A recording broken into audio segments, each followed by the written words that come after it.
Yeah. Am ajuns să spună capitolul 10 și 10:4 spune: iar când cele 7 tunete au vorbit, eram gata să scriu. Însă din cer am auzit un glas zicând: citește ceea ce au spus cele 7 tunete și nu scrie.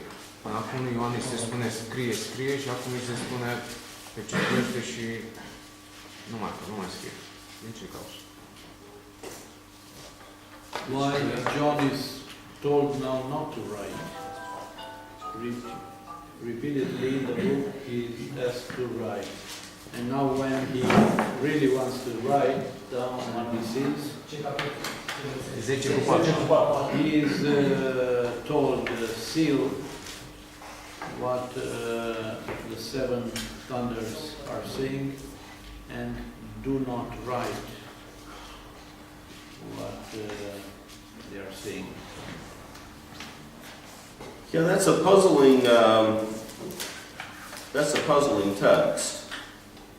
E un text destul de complicat. We're not so much provided the explanation as just the description. Nu ni se dă și explicația, așa cum ni se dă descrierea. The expectations we have as readers is that things will be even worse than they were with the 7 trumpets. Așteptarea pe care noi o avem este că lucrurile se vor înrăutăți și mai mult aici decât în cazul celor 7 trâmbițe. Perhaps a half of the earth being affected. S-ar putea ca jumătate din pământ acum să fie afectat. As we move from a fourth to a third. Pe măsură ce ne mutăm de la un sfert la o treime. And it's almost as though it is a way by which the delay it's almost a way in which there's a sense that we're not going to delay as much as we have delayed in the description of the events. To delay what? The narrative itself. Așa, deci e un indiciu că narațiunea se desfășoară acum mai rapid, fără întârzierile cu care am fost obișnuiți înainte. But given the theophanic elements, when we hear these thunders, we know these come from God. Având în vedere elementele teofanice, noi știm că aceste 7 tunete vin de la Dumnezeu. Yeah, that's about as good as I can do. So they must be sealed and Not written. not written. That seems to be the only thing that's sealed in the Apocalypse. This e singurul lucru despre care se spune în această carte că trebuie pecetluit. Nu mai găsim altundeva. A pecetluit, dar nu scrie. Nu face referire sau nu vrea să transmite ideea că Ioan să păstreze ceea ce a aflat doar pentru, adică în gândul lui, nimic. Și eu cred că asta este vorba. What does it mean to seal what the 7 thunders said and do not write? In other words, keep it for yourself. Well, the impression is that John heard the 7 thunders. Impresia pe care o avem din text este că Ioan într-adevăr a auzit cele 7 tunete. And we don't know if he just heard the 7 thunders and began to see and to write, or if he saw the whole thing and began to write. Și nu știm dacă a auzit și doar a început să vadă și s-a apucat de scris, sau a auzit, a văzut totul și după aceea s-a apucat să scrie. And so, if he saw it, then he's the only human to have seen it.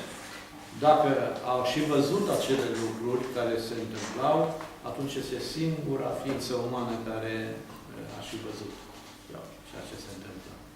Și atunci, într-adevăr, trebuie să păstreze pentru el. You know, before we broke, I thought there were some questions back here as well. Someone have their hand up? No? No. Vorbește despre mulțimea care a venit din necazul cel mare. About multitudes who are coming from the Great Tribulation.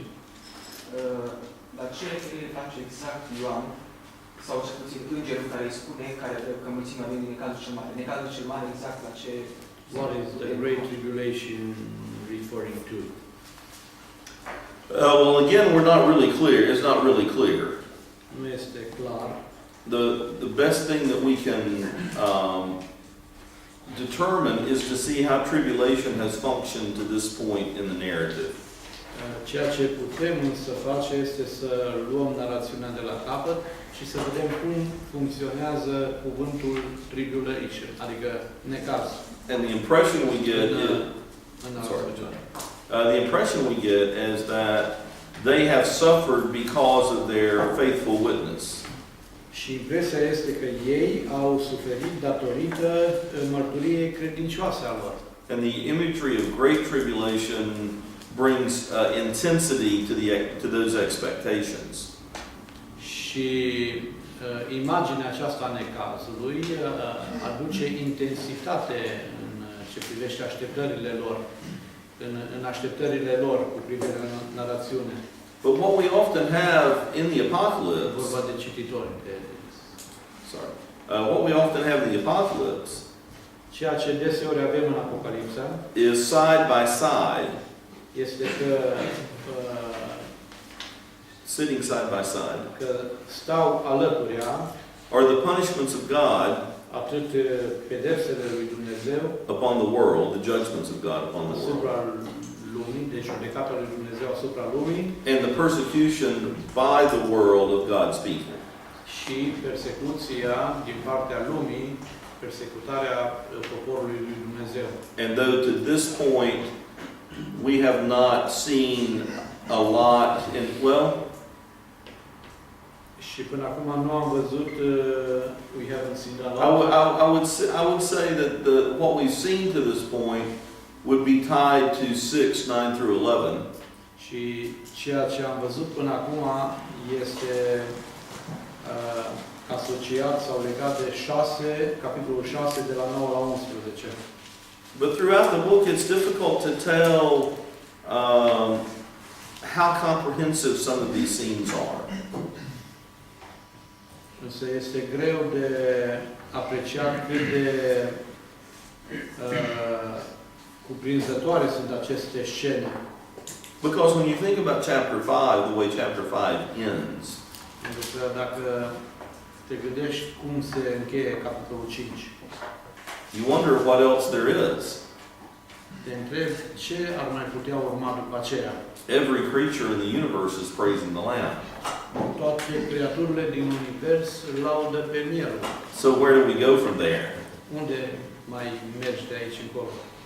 And so there is this sense in which things reappear in the Apocalypse, even though there is this linear development of the story. Chiar dacă avem această evoluție liniară a narațiunii, totuși vedem că anumite elemente reapar din nou. And things will disappear only to reappear with no explanation. Și lucrurile dispar și reapar apoi, fără nicio explicație.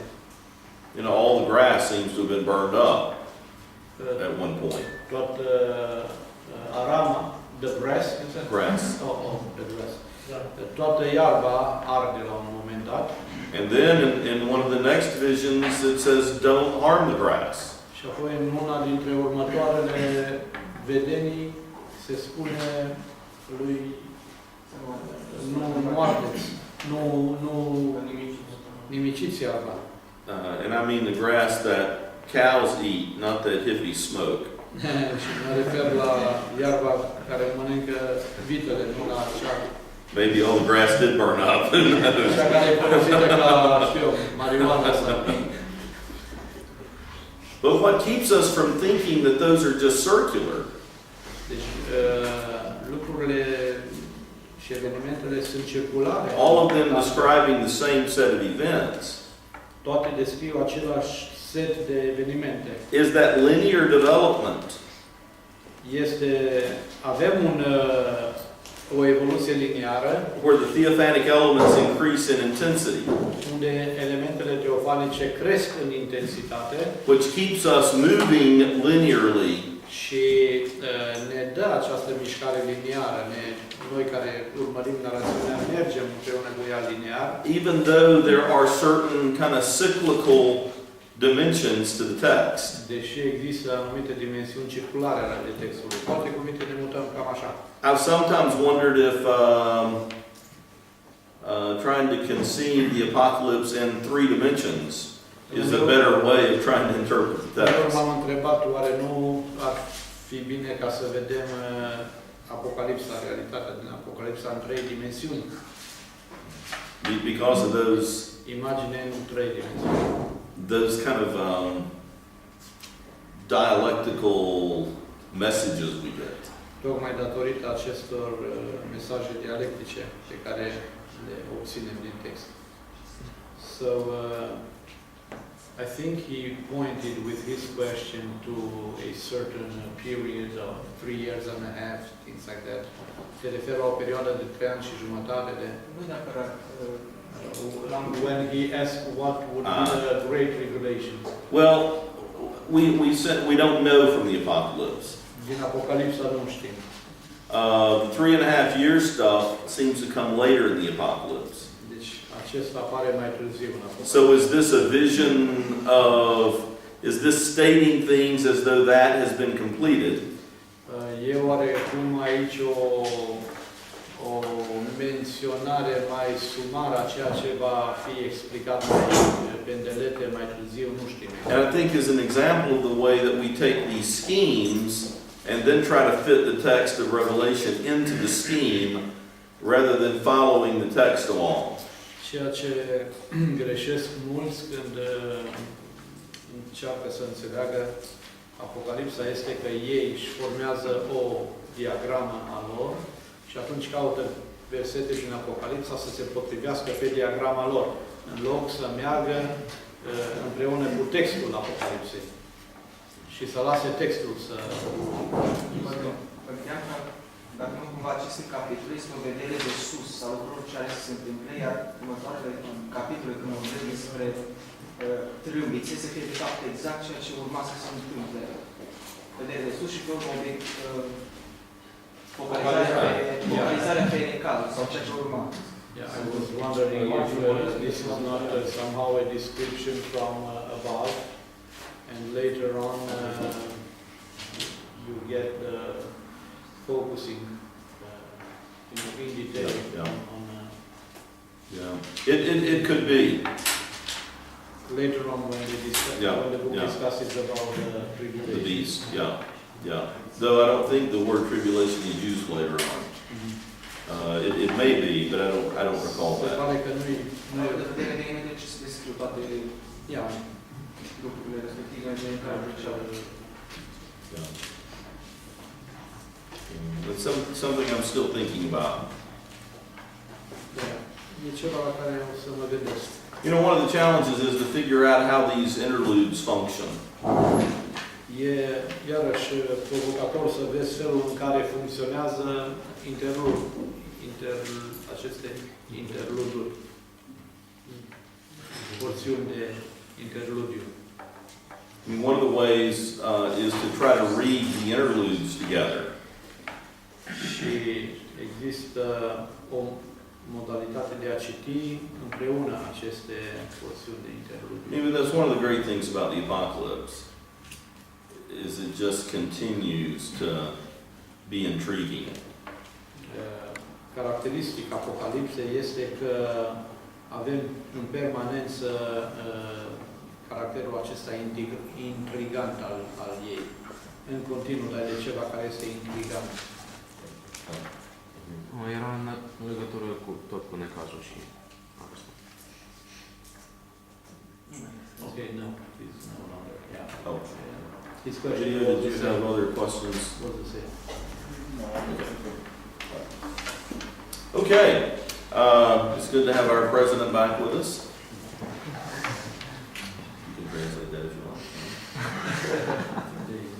Didn't know that much English.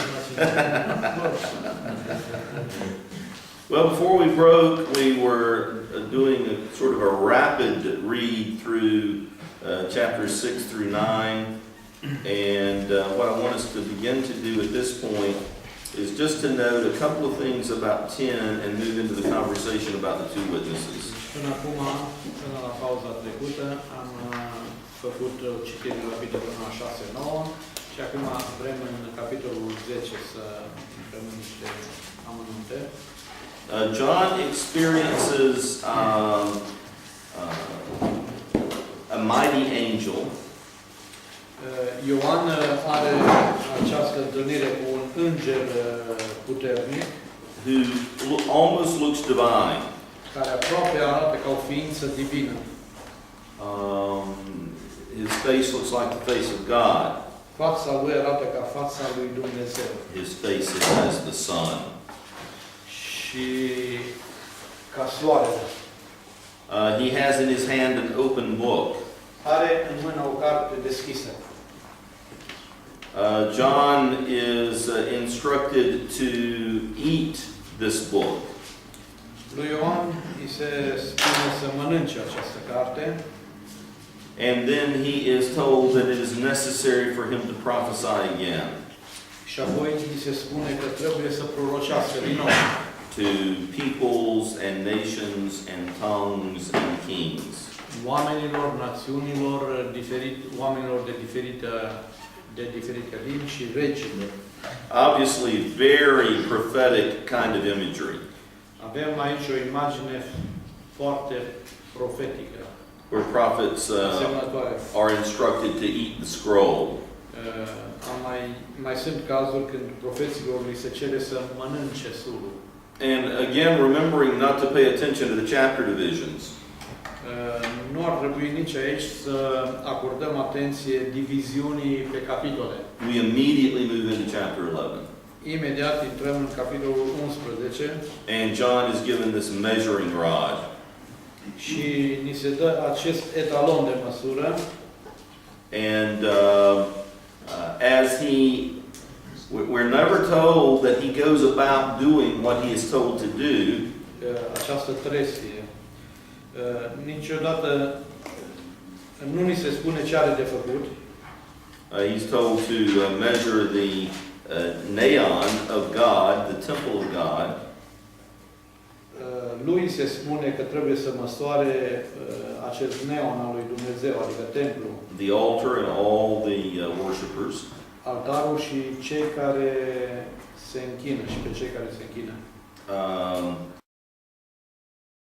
But the outside, he is not responsible for. Dar nu trebuie să măsoare și partea din afară a templului. And we find the language of 42 months that the naon, the outside of the nail, will be trampled under by the nations.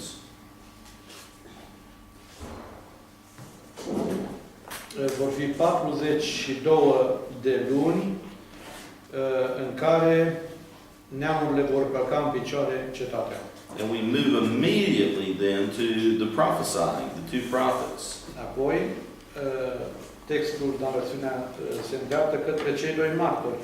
Now this is one of those texts where people base an understanding that the temple must be rebuilt, a physical temple. Pe textul acesta se bazează cei care spun că templul fizic de la Ierusalim trebuie să fie rezidit. But what was surprising to me to find, dar ceea ce este surprinzător is that in the Johannine literature, este că în literatura ioanină, the word naos, cuvântul naos, is never used for the physical temple. Niciodată nu este folosit pentru templul fizic. When Jesus goes to the temple, când Iisus merge la templu, he goes into the hieron or the hieros, and it's a nominative form. El merge la cuvântul folosit este hieron sau hieros. But when he is accused of, well, let's just go to John chapter 2. Dar în Ioan, capitolul 2, când este acuzat, What Jesus says in 2:19 in John's Gospel ceea ce spune el în Ioan 2 cu 19, is, destroy this neon and in 3 days I will rebuild it. el zice, nimiciți acest templu și în 3 zile îl voi ridica. Now the Jews think that this neon is the building. Și iudeii cred că acest naos se referă la clădire. But that one spoke concerning the neon of his body. Dar el a vorbit despre templul Duhului Său. And so in verse 13, or verse 14, he goes into the temple, the hieron, În versetul 14, el intră în templu, e folosit hieron, but when he speaks of his body, he speaks of his neos. deci și 19, unde vorbește despre trupul său, nu mai zice hieron, ci zice naos. Which makes chapter 11 very interesting indeed. Și sigur că asta ar trebui să ținem cont în capitolul 11, ceea ce ni se spune aici este interesant. And so we move from that into the discussion of the two witnesses. Deci, spuneam, intrăm acum în narațiunea despre cei doi martori. A passage that Richard Balcom has said is the whole of the scroll in abbreviated form.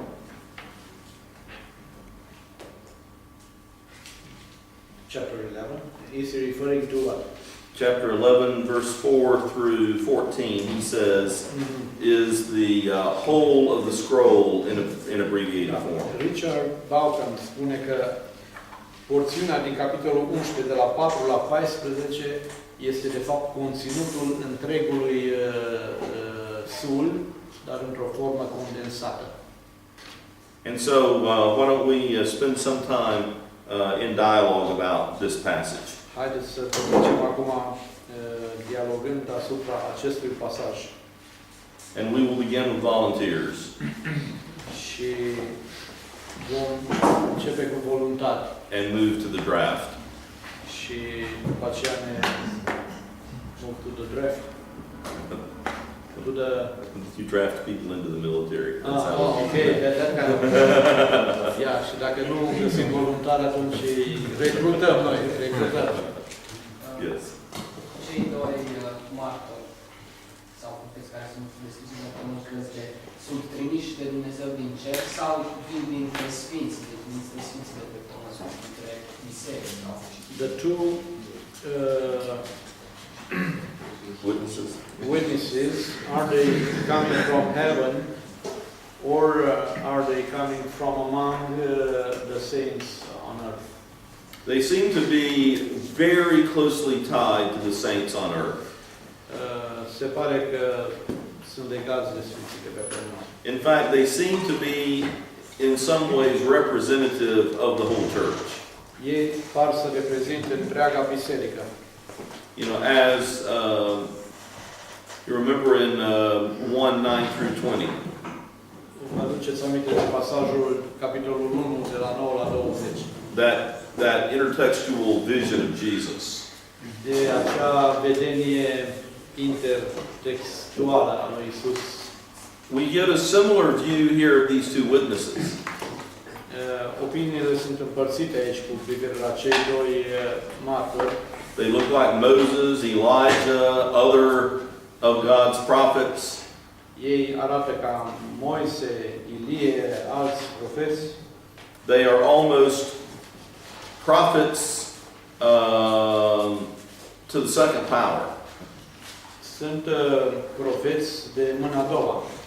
They come to represent what the prophetic witness of the church is all about. Ei vin de of the second power, at the second power. Yeah, just kind of a very, they're the demo model. They're the example par excellence. They're the Oh, okay. yeah. Yeah. I know what you mean now. Nu de mâna a doua, ci la puterea a doua. În sensul că ei reprezintă întreaga biserică și activitatea profetică a întregii biserici. Deci ei sunt cu caracter de demonstrație. And one of the things that is interesting about a lot of the contemporary teaching about the two witnesses Ceea ce este interesant cu privire la ceea ce se învață astăzi despre cei doi martori is the distance that is perceived between the two witnesses and the church. este distanța care este văzută între biserică și cei doi martori. They seem to be wholly distinct and different from the church. Mulți înțeleg ca fiind complet separați de biserică. And yet what they do is very closely tied to what the church is about. Și dar de fapt ceea ce fac ei este foarte strâns legat de ceea ce este biserica. And there's a special kinship Și există o asemănare deosebită between these two and all of us. între cei doi și noi toți. Vis-a-vis de cei doi martori, vedem cum Dumnezeu ia o putere asta supranaturală de a nimici oricine se împotrivește. Și apoi vedem mai departe cum o fiară sau cineva îi omoară pe ăștia doi martori. Okay. Adică se împotrivește și are bilință fiară. Ok, și care e întrebarea? Nu cumva Dumnezeu e părăsit sau... Adică e un paradox. What Are goes putere wrong, și because we are told that these two witnesses have supernatural powers, and later on we are told that the beast will kill the two. Well, is it that God was leaving them, in the hands of the beast, or departed from them, or what is the reason? Well, their powers are really the kind of powers God's prophets have had in the Old Testament. Puterile lor sunt asemănătoare cu puterea profeților din Vechiul Testament. The key to the phrase or to the issue Cheia înțelegerii acestei chestiuni is that no one can oppose them este că nimeni nu le putea sta împotrivă until până când their message is completed. Până când mesajul lor este spus tot. In verse 7, Versetul 7. it says, and when they completed their testimony, telesosen Când își vor isprăvi mărturisirea, is the same word used to describe Jesus, what Jesus says, it is completed. e același cuvânt pe care îl rostește și Isus când spune s-a sfârșit, s-a împlinit. This suggests that God protects His people Asta înseamnă că Dumnezeu își protejează oamenii against any opposition împotriva oricărei opoziții until their witness is complete. până când mărturia lor este completă. And that's a very comforting thought. Și e un gând, o idee care ne încurajează. You know, as a father, that's a comforting thought. Ca părinte, pentru mine găsesc mângâiere în aceste cuvinte. I love my daughters more than my life. Îmi iubesc fetele mai mult decât viața mea. And but I want them to do God's will. Dar aș vrea să facă voia Domnului. I don't want anything bad happen to them. N-aș vrea nimic rău să li se întâmple. But if He protects them till their witness is complete, Dar dacă El le protejează până când mărturia lor este completă, or any of us until our witness is complete, sau și pe noi dacă ne protejează până când mărturia noastră then that has to be good enough. e dusă la bun sfârșit, atunci e suficient. So I think that's why. I think that also is why the view of witness in the Apocalypse is a bit different than the view of witness in Acts. Și asta ne dă dreptul să zicem că ideea de mărturisire în Apocalipsa este un pic diferită decât cea pe care o găsim în Faptele Apostolilor. Sometimes among Pentecostals, Uneori, printre penticostali, you see a somewhat triumphalistic understanding of witness emerge. găsim această atitudine triumfalistă cu privire la mărturisire. Especially in the kind of spiritual warfare end of the tradition. În ce privește această luptă spirituală, Who have a view, apparently, of the role of the Spirit as just dominating everything. ideea este că Duhul domină totul. And there's no place for the Spirit to do anything but that. Și că nu există Duhul nu face nimic altceva decât să domine, să biruiască. I think the view of witness in the Apocalypse is much more integrated, though. Cred că perspectiva din Apocalipsa asupra mărturisirii este mai integrează și alte elemente. And takes more seriously the dialectic of our living and dying. Și ia mai în serios decât în fapte dialectica aceasta a vieții și morții. Yeah, and so for me, that's one of the wonderful things about that text. Și aici găsesc frumusețea textului. Deci nu elimină moartea, suferința. În versetul 7 ni se spune că fiara care se ridică din adânc va purta război cu ei, cu acești doi martori. Această fiară care se ridică din adânc pare să fie cea de-a doua fiară din capitolul 13, fiara care se ridică din pământ. The beast that is coming from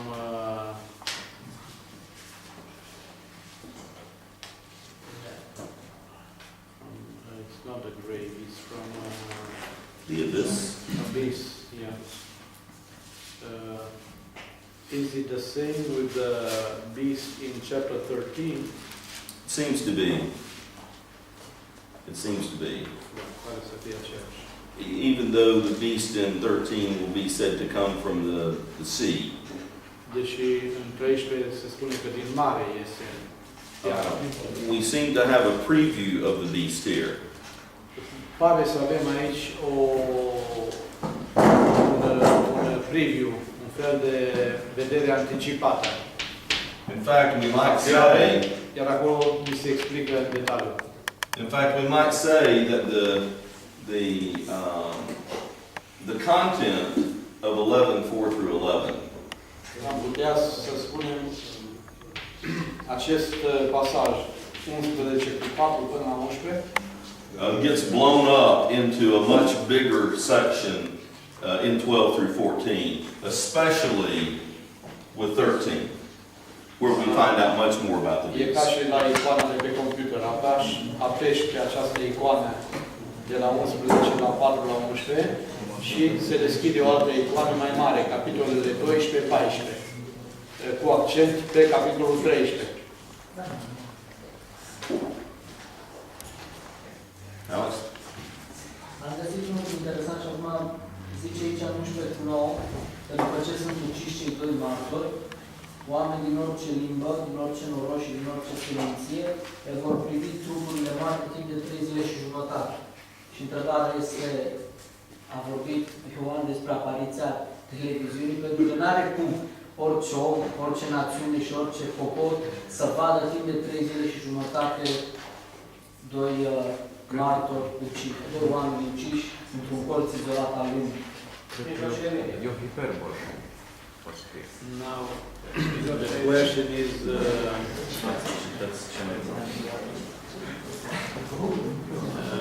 how is it possible that people from any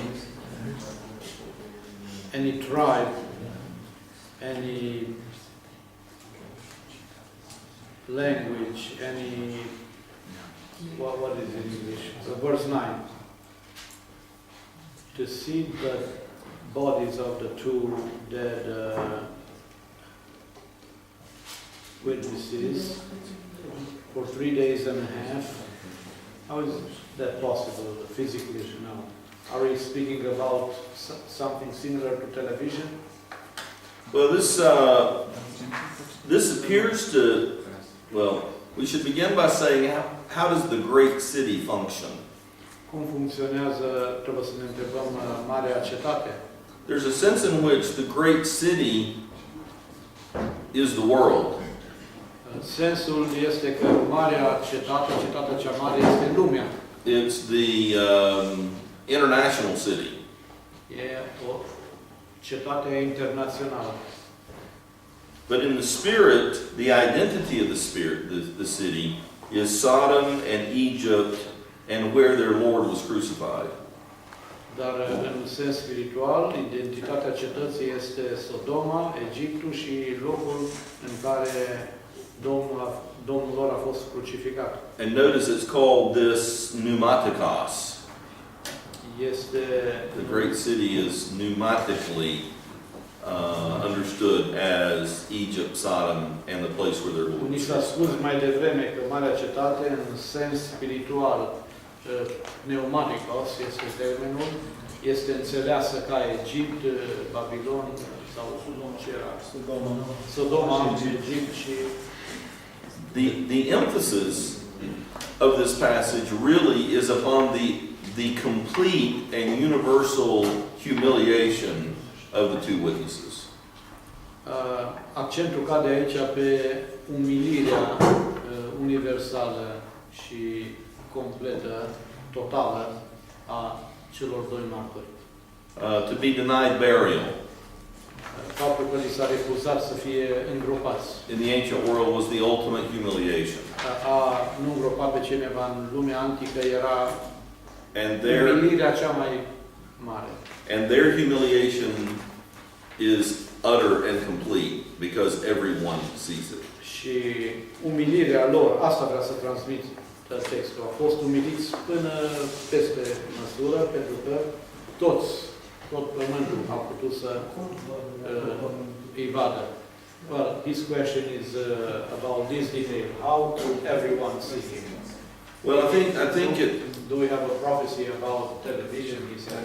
No, I think the issue is, I think the city, in essence, is a parable. Avem aici o parabolă. I mean, in a sense, this is a parable for how the church witnesses. Avem de-a face cu o parabolă despre mărturia bisericii. How the church is persecuted. A felului în care biserica este persecutată. How it is humiliated. Felul în care este umilită. And ultimately vindicated by the Lord. Și apoi afirmată de Domnul. And that witness unto death is what results in the conversion of 90% of the city. Și mărturia până la moarte rezultă în convertirea a 90% din cetate. Which reverses, in the Old Testament, the remnant is 10%. În Vechiul Testament rămășița e de 10%. Here the remnant is 90%. Aici rămășița este de 90%. And so it's possible, I suppose, to try to figure out how everybody in the world sees this and make it a CNN event. But I don't think that's what the purpose of it is.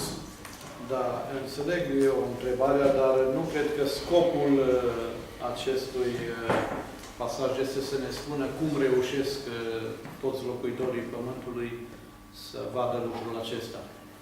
Deci trebuie luat în sens metaforic, parabolic, lumea ca o cetate văzută, ca o cetate. Dacă ăștia doi martori, metaforic așa pentru activitatea bisericii, Nu înțeleg cum în versetul 10 spune că prorocii chinuiseră pe locuitorii pământului. Pentru că biserica nu chinuie. Și biserica nu este omorâtă la o vorbă de fiară. Acolo biserica a fost ucinsă. Deci tu acum te legi de identitatea celor doi, dacă... Da, deci mă leg dacă cetate, ei și cu cetate și înțeles așa, sunt metaforic ca și în lumea, și cei doi, actele celor doi profeți fiind legat de biserică și cumva de mărturia lor care îi dusă până la capăt, Dumnezeu îi păzește până mărturia dusă până la capăt și apoi cumva îngăduie ca ei să supere și să moară. Bun, dar atunci nu înțeleg în versetul 10, dacă identitatea lor o identificăm așa, cum înțelegem versetul 10 că spune că e chinuia pe... How should we understand the verse 10 after we've learned that they represent in a way the church or at least the people in the city or in the world? How is it possible after God has protected them until they brought to completion their witness? How is it possible, to find out that these two were tormenting the world? Put the I think that's a the description. world under They were tormenting the world. torment. I think that describes the nature. I think that describes the way the world experiences the prophetic witness of the church often. Cred că descrie felul în care lumea trăiește experiența profetică a bisericii. And that they are not happy to hear the witness of the church. Adică în sensul că ei, locuitorii pământului, nu erau bucuroși, nu erau bucuroși să audă prorocia. And they're very happy to be rid of the church. Okay, but is Și it a physical torment? ar fi fost bucuroși să-i înlăture. Deci e vorba de chinuirea sufletească, nu de chinuirea fizică. Well, the passage suggests that it might be understood that way. Deci, When you think about the fire coming from heaven, etc. And from their mouth and the power to close the sky and so on. So Yeah. Deci nu e vorba de o chinuire fizică a locuitorilor, ci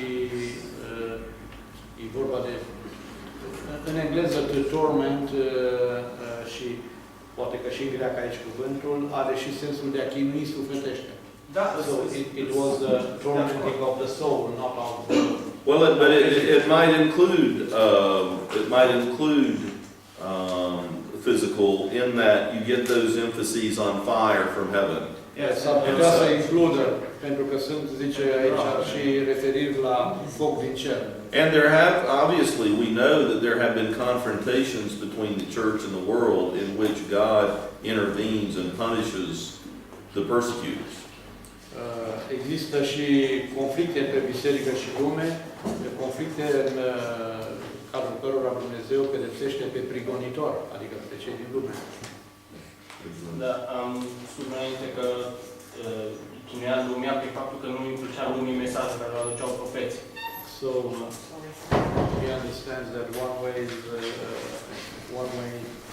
in which the world has been tormented was that they didn't like the message. Okay, that's one. Dar ținând cont că suntem în perioada în care cele 7 trâmbițe sună, poate am putea înțelege acest text ca fiind tortura pe care o aplicau acești doi martori să fie și una fizică la un moment, pentru că este perioada în care Dumnezeu pedepsește lumea. Deci n-ar putea fi loc pentru amândouă interpretări. Taking into account that we are in a period when the 7 trumpets are blowing, should we take, the tormenting in a physical way, in the sense that God is punishing the world through these two? It could be. God certainly made Pharaoh suffer. Dumnezeu a făcut și pe faraon să sufere, deci poate să semne și lucrul ăsta. I think what we would see there is what accompanies the message.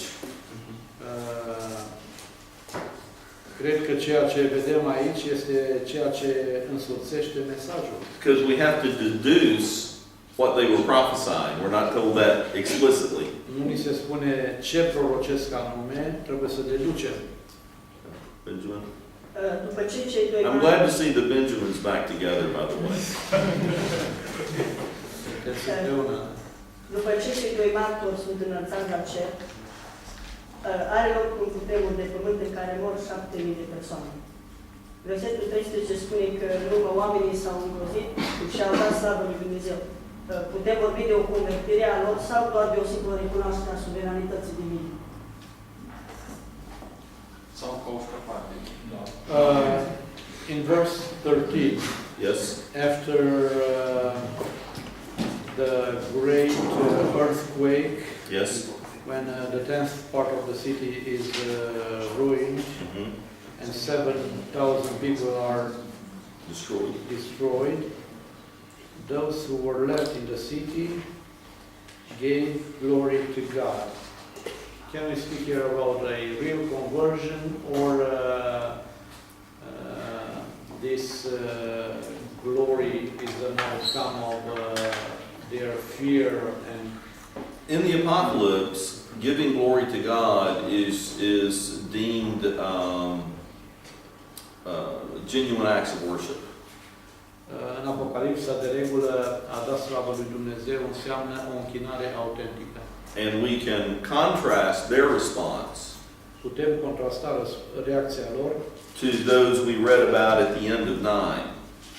cu cei despre care am citit la sfârșitul capitolului 9, Who refused to repent. care au refuzat să se pocăiască. And so it seems to me that what we have in 11 is a very optimistic understanding of the response of the nations to the message of the gospel. Deci eu aș lua pozitiv asta ca o reacție optimistă a locuitorilor pământului, a națiunilor la acțiunea asta lui Dumnezeu, la sistemul acesta. I mean, the optimism is that unlike in the Old Testament where 90% of the people are killed, here 90% of the people give glory to God. Deci, spre deosebire de Vechiul Testament, unde 90% sunt omorâți, aici 90% dau slavă lui Dumnezeu. De aici optimismul. And of course, we already know that God can be the origins of earthquakes in the book of Revelation. Găsim în cartea Apocalipsei că Dumnezeu poate sta la originea cutremurilor. And so it's that divine intervention alongside the prophetic witness of the church. Așa că putem avea intervenția divină alături de mărturisirea aceasta a bisericii. Dacă scoatem din metaforă pasajul ăsta, rezultă că biserica o să dispară din societate pentru o perioadă. If we give up the metaphorical understanding of the text, it would result that the church will disappear for a while. Credeți că este posibil ca fiara să reprezintă o putere politică mondială care să interzică biserica? Would you think it possible to understand that the beast represents a worldwide political power that reduce the church to să reducă la inexistență sau la tăcere? Să moară biserica din societate. To make the church disappear. Well, I think we have to be careful not to make the metaphorical language say more than it does. Nu ar trebui să permitem limbajului metaforic să spună mai mult decât ar trebui să spună. I mean, one could infer that. Cineva ar putea înțelege acesta, cu siguranță. But the primary message of the metaphor seems to be that the prophetic, faithful witness of the church will be vindicated and result in the conversion of the nations. Însă limbajul metaforic pare să indice că mărturia credincioasă a bisericii are ca rezultat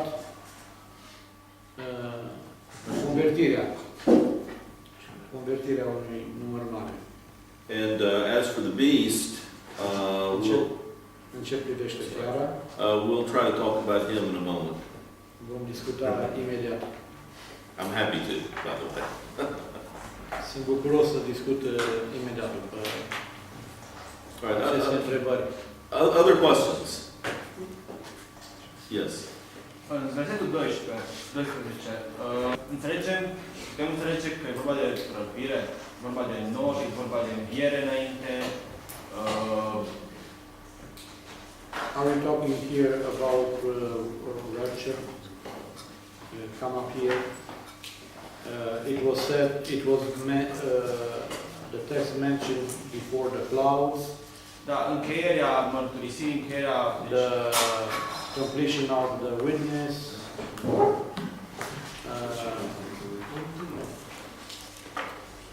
It seems to me that the primary message of this metaphor Cred că mesajul primar al acestei metafore is what happened to Jesus will happen to his followers. este că ceea ce i s-a întâmplat lui Isus se va întâmpla și urmașilor lui. That 3.5 days is one connection. Și un punct de legătură ar fi cele 3 zile și jumătate. But also the fact that they go up before the eyes of their enemies. Dar și faptul că ei se ridică în fața, în ochii vrăjmașilor lor. Deci ei, vrăjmașilor, îi văd cum se ridică. Which takes us back to chapter 1, verse 7. Ceea ce ne duce înapoi la capitolul 1, And versetul 7. and one of those prophetic words, behold, he comes with the clouds, and every eye will see him, even those who pierced him. And all the peoples and nations, or all the tribes, will mourn. Iată că El vine pe nori și orice ochi îl va vedea și cei care l-au străpuns și toate semințiile pământului vor boci din pricina lui.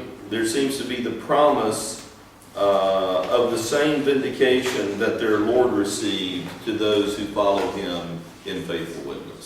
Deci se pare că avem aici împlinirea acestei promisiuni care este făcută celor care au urmat și lor li se va întâmpla același lucru care se va întâmpla Domnului, care s-a întâmplat. Deci. You know, I'm not sure that, well, I've often wondered about Islam. Deseori m-am gândit la Islam And the church's attitude toward Islam. și la atitudinea bisericii față de Islam. I know in the United States there's a lot of fear of Islam. În Statele Unite există multă frică față de religia musulmană. And often there's this militaristic way of dealing with any problems. Și avem noi acolo această modalitate militaristică de a ne ocupa de problemele musulmanilor. We have rights. Noi avem drepturi. We will defend our rights. Ne apărăm drepturile. Etc. Etc. Și așa mai departe. But I've often wondered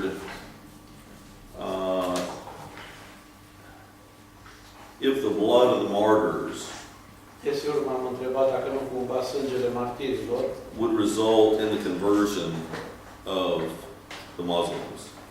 nu va avea ca rezultat convertirea musulmanilor.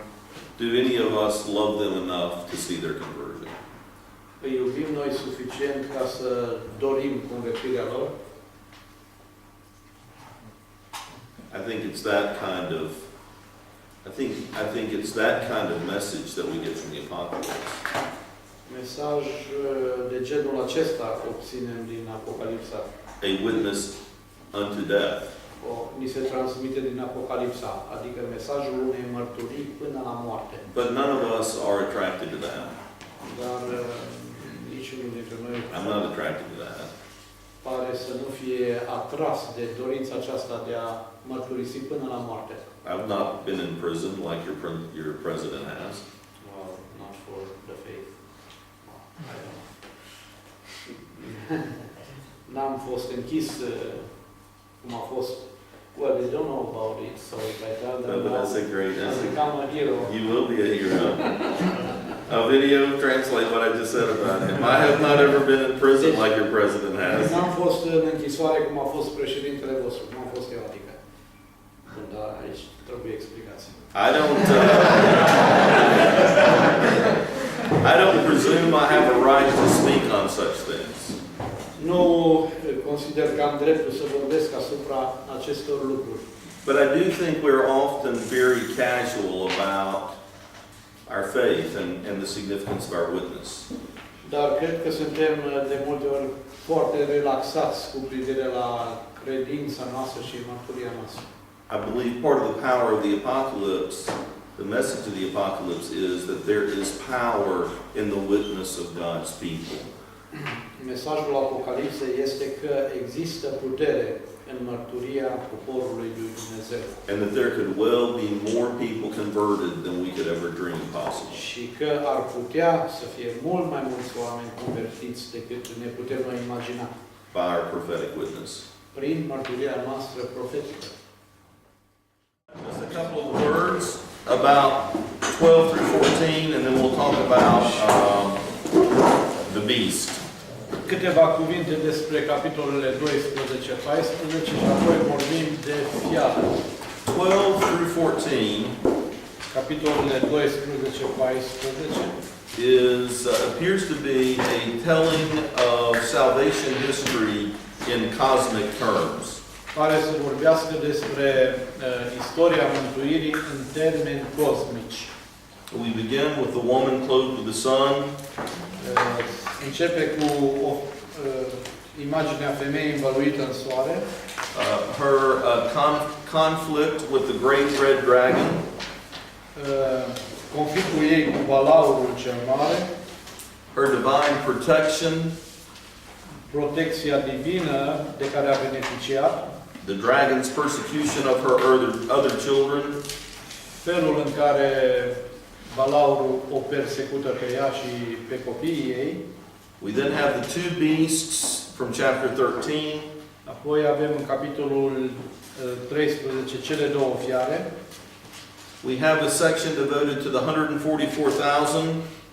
Avem o secțiune consacrată celor 144.000. The message of three angels in chapter 14 following. Mesajul celor trei îngeri care începe în capitolul 14 și continuă.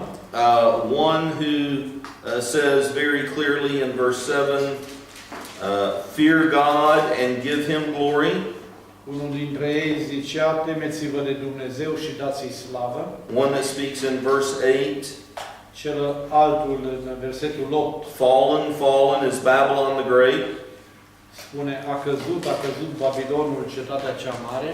And notice that we get Babylon the Great introduced before the long passage about her in 17. Și observați cum ni se prezintă aici Babilonul cel mare, dar numai în detaliu, numai în capitolul 17 putem citi. Just like we get the beast introduced in chapter 11, but get that long description in 13. Așa cum și fiara este prezentată succint în capitolul 11 și apoi detaliat în capitolul 13. And the third angel in verse 9, al treilea înger în versetul 9 spune, who warns about what will happen to those that worship the beast. Îi avertizează pe cei care se vor închina fiarei. Then in chapter 14, verses 14 through 16, we get the first of two harvests. În capitolul 14, de la 14 la 16, avem primul dintre cele două secerișuri. a harvest which appears to be a harvest of believers.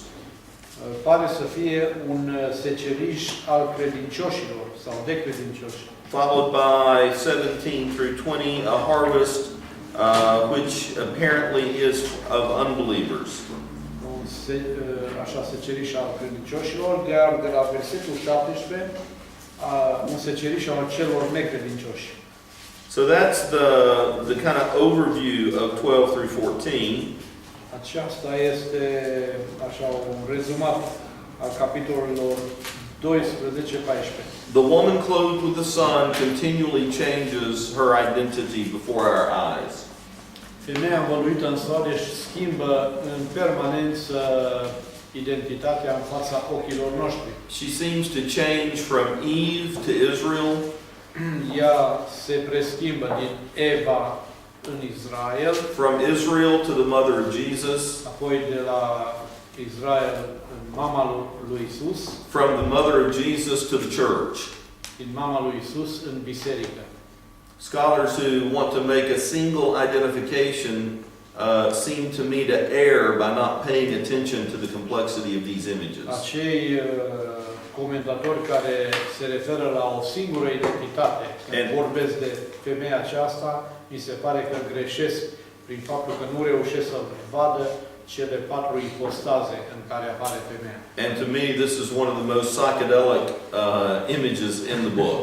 Și după părerea mea, aceasta este una dintre cele mai psihodelice imagini din Apocalipsa. She just keeps changing Ea se schimbă în permanență, before our eyes. în fața ochilor noștri.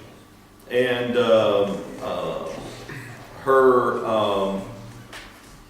courage Curajul ei is conveyed by the fact that while she's giving birth, este redat de faptul că atunci când dă naștere, the image is almost as though the dragon is at her knees, waiting for the child to be born. imaginea îl prezintă pe diavol, pe balaur, aproape la genunchii ei, gata să-și apuce copilul. But she gives birth to this child in the face of the dragon. Dar ea dă naștere copilului în fața balaurului. And God intervenes Și Dumnezeu intervine and takes the child to heaven. și îl ia pe copil la cer. A very compressed story of Jesus. O foarte comprimată relatare despre experiența lui Isus. And gives her wings and prepares her a place in the wilderness. Și dă acestei femei aripi și pregătește un loc în pustie. And so the dragon is enraged. Deci balaurul este furios. He wants to pursue her other children.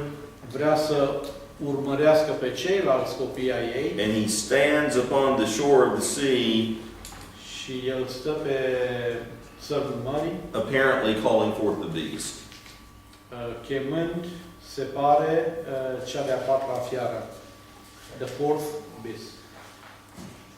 The first. Calling Calling forth. ok. Yeah, sorry. Chemând fiara.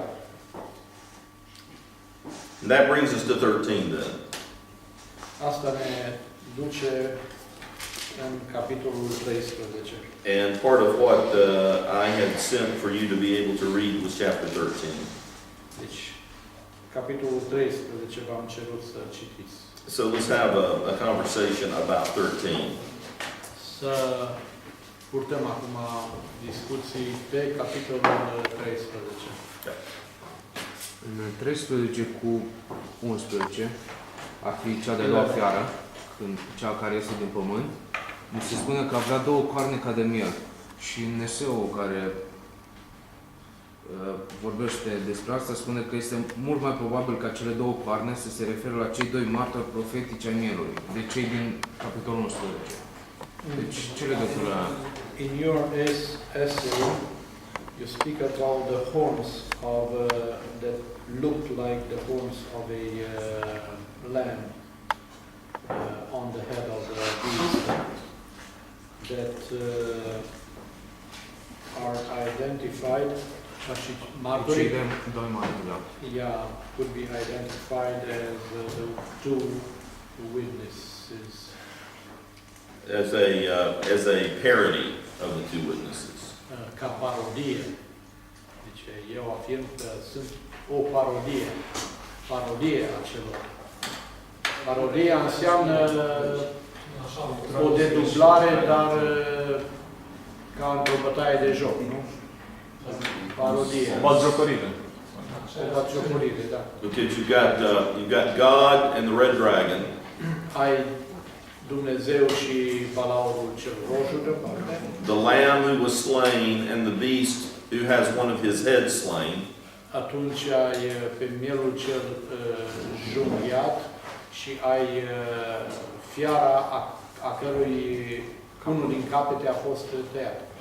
The spirit and the second beast, the false Și prophet. apoi ai Duhul și pe a doua fiară. And if the second beast is a parody of the spirit, Și dacă cea de-a doua fiară este o parodie a Duhului, the two horns may be a parody of the two witnesses. atunci cele două coarne s-ar putea să fie imaginea, da, parodia celor doi martori care vorbesc de la Duhul.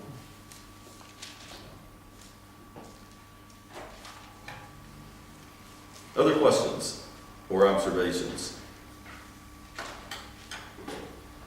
Yeah. În capitolul 13 se vorbește despre Anticrist. Is chapter 13 is talking about Antichrist. Antichrist never appears in Revelation. Nu apare deloc Antichrist în În capitolul 8 apare, cred, o referință la el și m-am gândit dacă cumva s-ar vorbi și în capitolul ăsta despre... în Daniel 8. Da. Deci, yeah, he thinks Antichrist appears in Daniel chapter 8. And he wonders if there is here any reference to Antichrist. Well, the term Antichrist is a very interesting term. Termenul Antichrist este unul interesant. John is the only writer in the Bible to use Antichrist. Ioan este singurul autor în Scriptură care folosește cuvântul Antichrist. 1 John and 2 John. În prima și a doua epistolă. Now, if the beast is the Antichrist, Dacă fiara este Antichrist, and John is the one who seems to have created the language of Antichrist, și Ioan, știind că Ioan este cel care a creat acest limbaj, el a folosit cuvântul doar. why does he refrain from calling the beast the Antichrist? De ce am putea crede că el acum are reținere ca să folosească cuvântul Antichrist pentru fiară? The way John defines Antichrist Sau pentru Antichrist. Felul în care Ioan îl descrie pe Antichrist is as deceiver e, or false teacher. îl descrie ca un amăgitor sau un proroc învățător mincinos. And he seems to envision many antichrists. Și se pare că Ioan vorbește acolo despre mai mulți anticriști. And so, in some ways, the use of the word antichrist is inappropriate. Se pare că, dacă bine înțelegem, folosirea cuvântului anticrist este nepotrivită, să folosim la singular. It's a word that we have created to describe the beast, the man of lawlessness, the whatever. E un cuvânt pe care noi îl folosim ca să descriem fiara, pe omul nelegiuirii și așa mai departe. And it's quite different from how we read of the Antichrist in the Left Behind series. Și e diferit față de ceea ce noi înțelegem prin Antichrist în seria aceea de filme rămas pe din afară, rămas în urmă sau lăsat în urmă. Which is one of the very interesting things about the apocalypse, about that term, the Antichrist. What is interesting? How it's developed Deci in ways that outdistance the Scripture. Felul în care a evoluat acest termen și se distanțează de înțelegerea Scripturii e foarte interesant. Now, someone asked about the, well, I'll come back to that later. Yeah, go ahead. Explicațiile din curs referitor la fiară, la icoana fiarei și la numărul ei. Să ziceți, da, continuăm. Dar nu știu unde vrei să ajungi. Explicațiile din curs referitor la fiară, la icoana fiarei The și la numărul ei. explanation in your course about the beast, what else? Icoana fiarei și la numărul ei. And beast icon or whatever. Image. Image, yeah. Sunt foarte lămuritoare. They're very clear. Dar în ce măsură putem să suprapunem textul biblic? Spune românește până la capăt. Dar în ce măsură putem să suprapunem textul biblic referitor la fiară, la icoană și la numărul ei asupra societății contemporane, fără să facem lucrul acesta într-un mod ilegitim? În ce măsură putem să trasăm paralele? Știm ce înseamnă textul biblic, înțelegem, dar în ce măsură putem să-l transpunem la lumea noastră ca să înțelegem cum stau lucrurile în jurul nostru, fără a face lucrul acesta într-un mod ilegitim? How can we apply, these images of the beast, her image and her number into our contemporary situation? Is there anything that parallels that, in our world? În ce fel suprapunem ca să înțelegem? Și să nu facem lucrul acesta într-un mod ilegitim, cum s-au mai făcut până acum. So how can we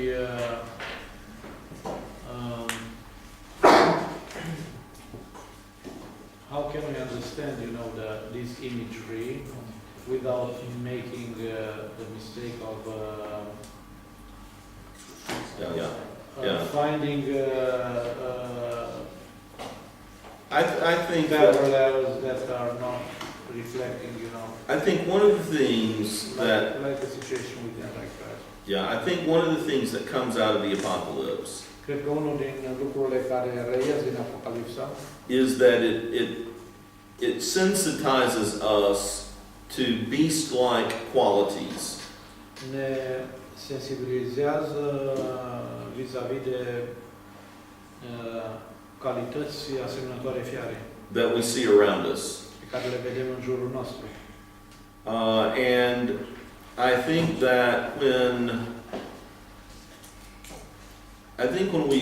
we get to heaven, Cred că atunci când vom ajunge în ceruri and we asked John, și îl vom întreba pe Ioan was Stalin the beast? dacă fiara a fost Stalin Was Hitler the beast? sau Hitler Was Nero the beast? sau Nero.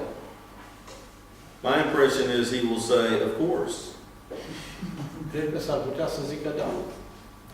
Because we have those qualities that the beast exhibits that are exhibited in a variety of figures. Pentru că găsim aceleași calități ale fiarei exprimate în acțiunile acestor personaje. That does not mean Asta nu înseamnă că there is the penultimate beast, the beast to end all beasts. nu înseamnă că există totuși sau că va fi în lume o fiară a fiarelor. Deci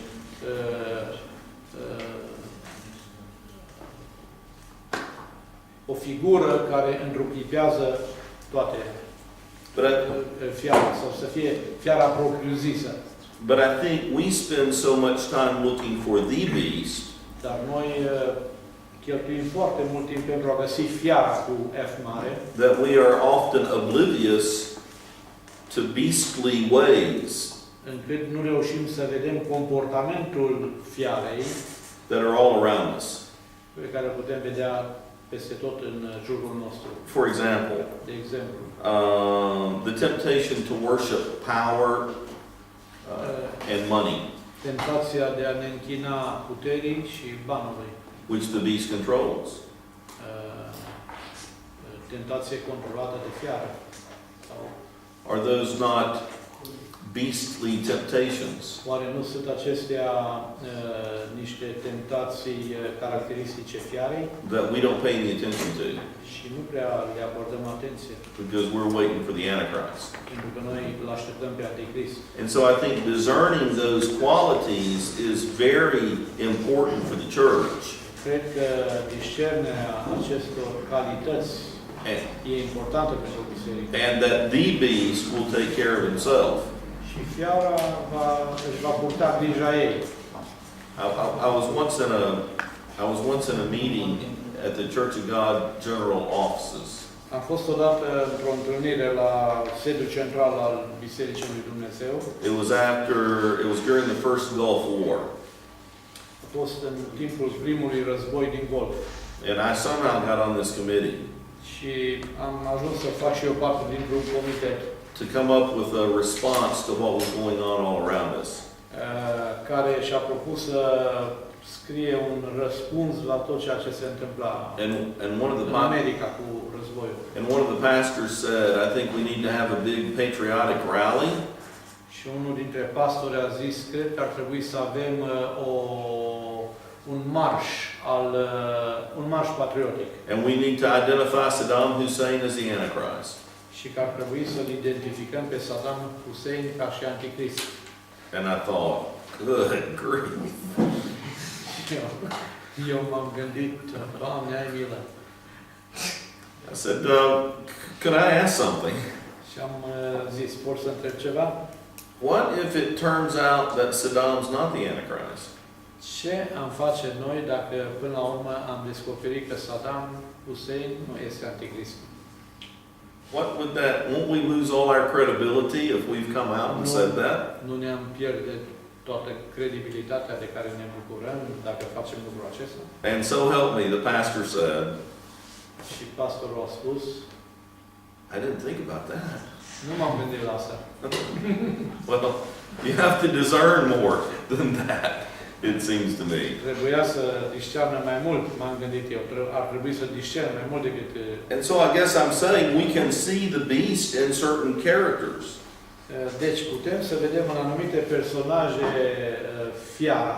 What might be even more important is to see if there's any beast in us.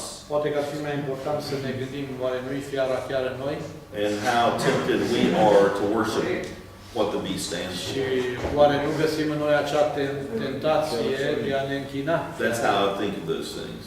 Da, deci fiara în noi... I think if you're a Christian, we had a brother from Russia Avem un frate din Rusia who gave his testimony, care a depus mărturie and he interpreted the book of Revelation along the lines of Soviet history. și interpretează cartea Apocalipsa prin prisma istoriei Rusiei. And he said in 1917 the beast arose. Și el spune că în 1917 a apărut fiara. And he began to tell the history under Stalin of the Pentecostal people. Și apoi vede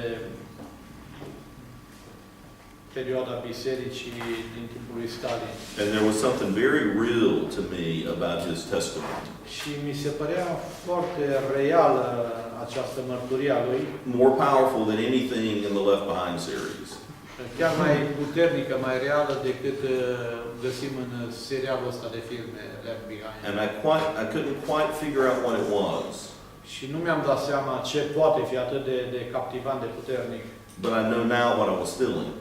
Dar acum știu ce simțeam. Of course, the Pentecostal church encountered the beast in Stalin. Cu siguranță, Biserica Pentecostală din Rusia l-a întâlnit pe Anticrist în persoana lui Stalin. Even if he is not the beast. Pe Anticrist a zis. Bestia, am zis pe beast. Pe fiară, a întâlnit fiara în persoana lui Stalin. Somebody back here? Yeah. În clarul voastră a spus că fiara următoare cu cele două coarne încearcă să imite pe cei doi martori care au fost ridicați la cer. Going back to the beast with two horns that are a parody of the two witnesses. Ați putea puțin să explicați modul cum ați ajuns la această concluzie? Can you explain how did you get to this conclusion? How did you see this correspondence? Well, the more I saw the parody. Well, some people call the dragon and the two beasts a triumvirate of evil. Unii consideră că balaurul și cele două fiare sunt triumviratul răului. An evil trinity. O trinitate a răului. By the time I had worked through the first part of 13, dar când am ajuns la prima parte din prima jumătate din capitolul 13, it just became clearer and clearer to me that the second beast was a parody of the Holy Spirit. Mi-a devenit tot mai clar că cea de-a doua fiară este o parodie a Duhului Sfânt. And it seemed to me that the two horns of power Și se pare că cele două coarne ale puterii might well be a parody of those two prophetic figures in 11.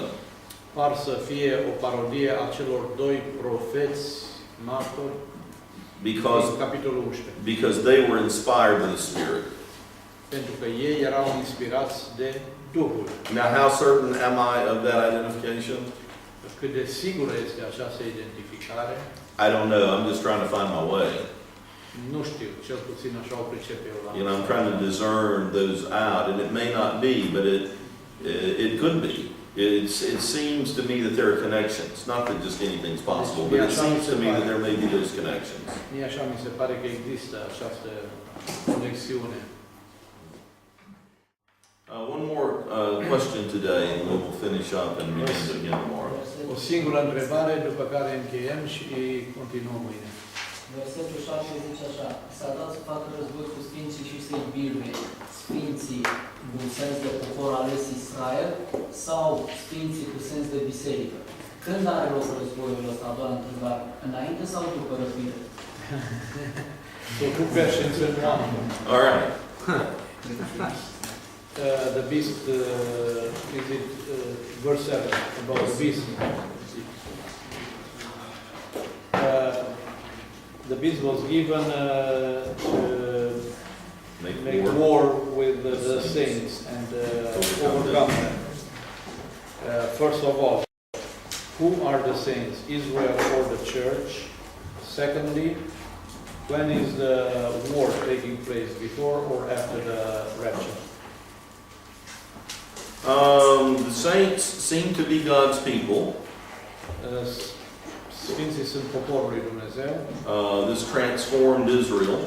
Acest Israel transformat. That is Christian. Care e biserica. The war could be a more expansive description of what happens to the two witnesses in 11. Războiul s-ar putea să fie un cuvânt foarte pretențios pentru ceea ce s-a întâmplat de fapt celor doi martori în capitolul 11. Because we're told that the beast comes from the abyss and overcomes the two. Pentru că și acolo găsim că fiara s-a ridicat în adânc și a biruit pe cei doi. There's no indication Nu există niciun indiciu aici that the church will not be present. I think the saints are the church. Că biserica nu ar fi prezentă pe pământ. Tocmai ar trebui să înțelegem că acești sfinți sunt membrii bisericii și că vor trece prin. And there very well may be a persecution, an unrivaled kind of persecution, when the beast arises. S-ar putea să fie vorba despre o persecuție când se ridică fiara. But if it would be interesting to ask our mothers and fathers, our Romanian mothers and fathers in the faith. Ar fi interesant să întrebăm pe părinții noștri români mamele noastre, tații noștri, if there were times they thought they were being persecuted by the beast. dacă a existat în viața lor momente când s-au simțit persecutați de fiară. Because I think just as the eschatological promises of God we already taste in part. Pentru că exact așa cum binecuvântările escatologice noi le gustăm în parte, There's that same kind of connection between eschatological persecution and persecution our brothers and sisters have already undergone and are undergoing. tot cam așa ar trebui să vedem și legătura între persecuția escatologică și această persecuție care prevestește persecuția care vine. Well, let me just say a final word about issues like rapture. Problem is here the word overcome. Will be the church overcome? In what sense? Well, that's the same word used in chapter 11 where they overcame the two witnesses and killed them, So it's not, making war. it's not in the sense that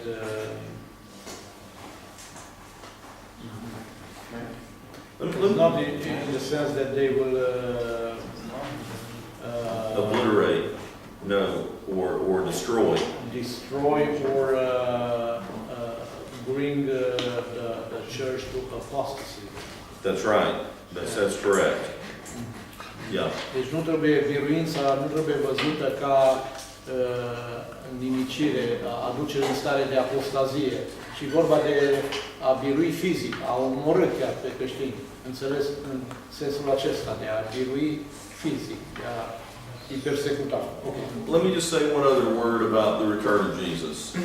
Câteva cuvinte despre revenirea lui Isus. And no doubt we'll talk about this some tomorrow. Cu siguranță vom vorbi mai mult mâine despre asta. Nobody got right the first coming of the Messiah. Nimeni nu a fost corect și n-a putut prevedea exact timpul primei veniri a lui Mesia. Nobody foresaw that he would come as he came and then come again in power. Nimeni nu a putut prevesti felul în care a venit și nimeni nu poate prevesti felul în care el va veni în putere. Not even John the Baptist. Nici măcar Ioan Botezătorul. They went to be very humble about claims to being exclusively right about how the second coming is going to be. Ar trebui să manifestăm umilință atunci când ridicăm pretenții că știm cum va fi a doua venire. And all we can do to the best of our abilities is to discern as well as possible. Ceea ce putem face este să discernem cât mai bine posibil. And there are texts, I think, that make very clear his return in Revelation chapter 19. Sunt capitole foarte clare legate de venirea lui, cum ar fi Apocalipsa 19. But some of the other texts that are sometimes cited don't seem to be nearly as clear as that. Dar sunt alte capitole, alte pasaje care nu sunt atât de clare, deși nouă ni se par. So tomorrow we will take any other questions that have arisen in your minds about the beasts. Mâine continuăm cu întrebările legate de fiară. And we will look at the readings on chapter 17, chapter 20, and chapter 21 and 22. Și vom continua apoi cu dialogul pe capitolele 17,